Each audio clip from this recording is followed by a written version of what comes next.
नारद जी कहते हैं एक बिजली सी चमकी और इस सृष्टि का प्रलय हो गया। ब्रह्मा जी ने पुनः सृष्टि करी और इस बार उस भजन का ही प्रताप था कि हम ब्रह्मा जी के 10वें पुत्र नारद बन के जन्म लिए। बोलो राधे राधे। और एक दिन मैं सूखा सूखा भगवान का भजन गा रहा था। भगवान जो है मेरे सामने सम्मुख उपस्थित हो गए और प्रकट हो गए और भगवान ने कहा पुत्र बहुत मीठा गाते हो, लेकिन थोड़ा सा क्या है ना, इसमें संगीत नहीं है। तो प्रभु मैं संगीत कहाँ से लाऊंगा? तो भगवान ने एक सुंदर सी मुझे वीणा प्रदान कर दिया और बोले सुनो अब इस वीणा में गा के हमको रिझाना। हाँ, सूखा सूखा हमको अच्छा नहीं लगता। और उस दिन से मैं वीणा में तान छेड़ता हूँ और ठाकुर जी को खूब रिझाता हूँ। देवदत्तम इमाम 16 मात्रा यमन। देवदत्तम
इमाम वीणा ये जो मेरी वीणा है ना जी, ये भगवान ने प्रदान कर दिया।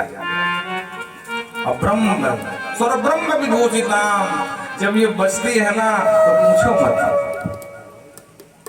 और कभी कभी तो मैं इस वीणा में इतना मस्त हो जाता हूँ कि मूर्छित्वा हरि कथा गाते गाते मुझे होश ही नहीं रहता है कि मैं कौन हूँ, कहाँ हूँ। क्वचिति गायति, क्वचिति हंसति, क्वचिति रुदति, कभी तो मैं गाने लगता हूँ, क्वचिति उलगयति।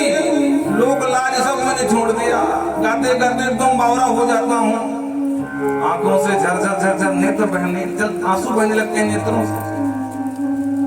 ये मेरी स्थिति हो जाती है। गायमाना चराम्यहम्, और चराचर में मेरी गति है। देवताओं के यहाँ पहुंच जाऊं तो देवता सम्मान करते हैं, दैत्यों के यहाँ पहुंच जाऊं तो दैत्यराज बलि भी सम्मान करता, गुरुदेव आओ।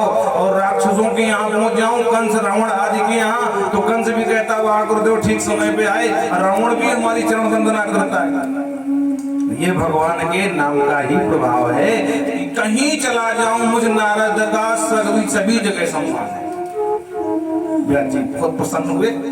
नारद जी ने उपदेश दिया और व्यास जी ने सरस्वती नदी में स्नान किया।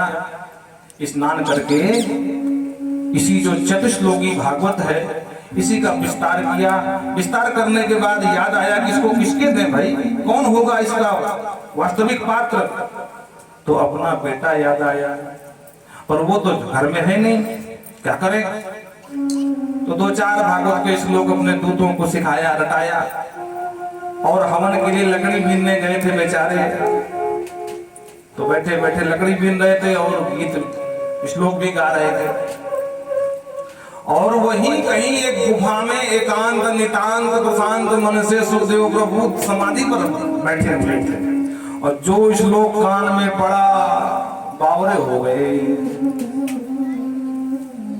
हरहा पीडम नटवर वपुः कर्णयो कर्णिकारं बिभ्रतवासः कनपकपिशं जयंतीं क्षमा रंधान वेणुर्धर सुधया पूरयन गोप्रवृंद वृंदारण्यं स्वपदरमणं प्राविशद गीत कीर्ति।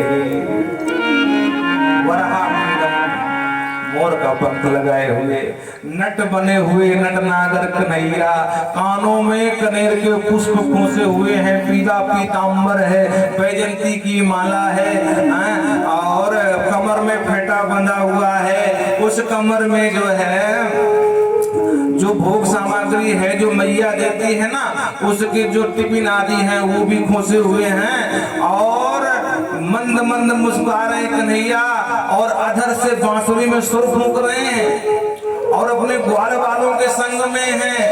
आगे आगे गौ माताएं जा रही हैं, उनकी धूल उड़ रही जो ठाकुर के अंग में उड़ करके गिर रही है। आज धूल भी कहती है वाह हम भी धन्य हो गए सरकार का स्पर्श करके।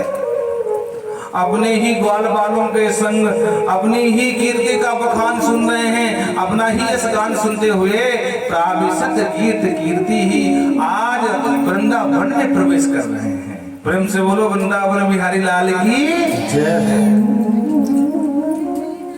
और जो सुना सुखदेव प्रभु ने बावरे हो गए, वाह कितना सुंदर ब्रह्म है, साकार रूप में है, कहाँ है भैया। पर थोड़ा से मन तो विचलित हुआ, पर ध्यान से सोचा कि भाई सुंदर तो बहुत है, पर कोई जरूरी नहीं कि जो सुंदर हो वो स्वभाव का भी सुंदर हो। बहुत लोग होते हैं कि चेहरे से बड़े सुंदर होते हैं, स्वभाव बड़ा बंदर होता है महाराज। अभी हम उसके पीछे दीवाने बने घूमे, वो हमको घास भी ना डाले, हमसे ठीक से बात भी ना करें, तो ऐसे ब्रह्म का क्या करना भैया। चलो छोड़ो, और फिर समाधिष्ट हो गए।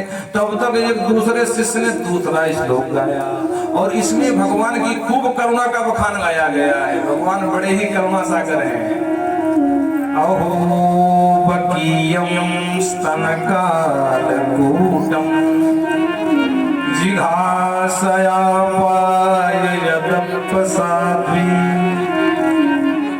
लेवे गतिं धात्रयुचितां ततो गम्बा दयालुं शरणं व्रजेम। पैची लिखते हैं अहो बकीयम, अरे देखो देखो भाई, ओ बकासुर की बहन बकी माने पूतना मौसी, बकासुर की सगी बहन भी थी। हाँ, तो जो बकासुर की बहन बकी है ना, अहो बकीयम स्तनकालकूटम,